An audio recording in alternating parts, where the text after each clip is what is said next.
Hello mga higala! Welcome back to my YouTube channel. OMG, it's been a long time. English yarn. Andito lang naman ako sa lugar na kung saan ay malayo sa kabihasnan. Cherish. Oha, saan kaya to? Hindi ko nga din alam sarili ko kung nasaan ako, napadpad ako dito. Oo nga pala, andito ako sa Laguna, sa Calamba, Laguna. At ako'y may nakita ditong pagkainan. Anong pagkainan? Kainan.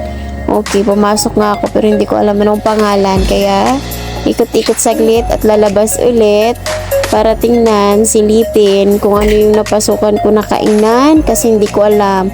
Mamaya kainan ng ewan. Okay, pak. Labas muna at sabay silip kung saan ako banda. Ayun, dito ko sa Buddies. Sa may, ano ba to? Sinigang na lokban? Ay, hindi. Pansit lokban, Buddies. Pansit, parang laging fiesta.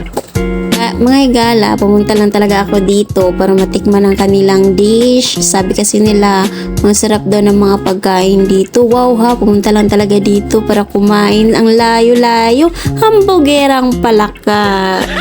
Bitaw mga higala, napadpad nga ako dito kasi may mini-meet up akong afam. Pilingera talaga tong babae na to. Yung hinday na ninyo, pilingon.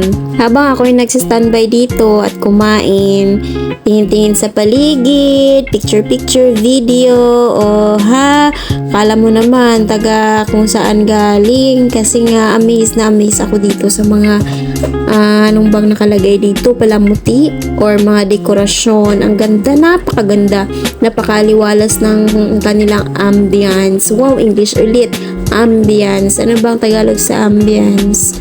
Mga higala, kung kayo ay magbabarkada or pamilya, kung gusto nyo mag-party, mag-celebrate, ang ganda talaga dito, promise. Ang sarap pa ng foods nila, swak na swak sa budget.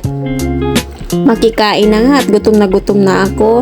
Akala ko ito ay sabaw, yun pala ay sawsawan ng aking barbecue. Ano ba basahin yun? Barbecue. Cherish, ang OA talaga, ang pilingera. Okay, sarap talaga ng barbecue nila dito, guys. Nahala mga higala, sabayan nyo ako sa aking pagkain. Sausaw. Napakalinis talaga ng mga Pinoy, no? Kasi nga hinuhugasan, tingnan mo. Yung lumpia, hinuhugasan ng suka. Ang ganda talaga ng trip ng mga Pinoy. Pagka na lang.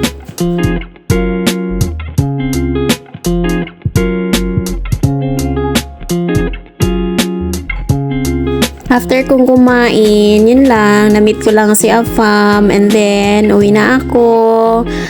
Pauwi na ako sa Manila ulit. Habang ako'y nag-aabang ng bus, napakainit pero okay lang.